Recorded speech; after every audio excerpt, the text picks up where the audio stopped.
everyone, welcome back to another episode of Login Helps. In today's video, I'm going to show you how to unmatch on Tinder. Keep watching the video till the end and don't forget to subscribe to our channel by hitting the subscribe button. Press the notification bell icon so that you'll never miss another update from us. To unmatch someone on Tinder, go tap open your Tinder application first. Make sure you're logged into your account, and once you are, open your chat by tapping on the chat icon at the bottom of the screen. Now, open up the chat with the person, and at the top right corner, tap on the blue button, and under Safety Toolkit, you'll be able to see two options. Tap on Report and Unmatch, or tap on Unmatch Only.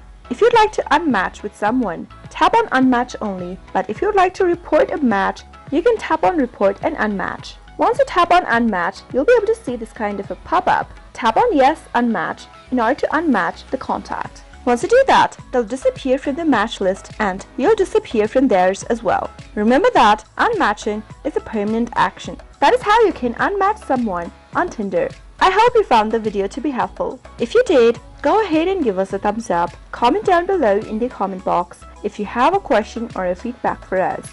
I'll soon be back with more tutorial episodes. Goodbye till then.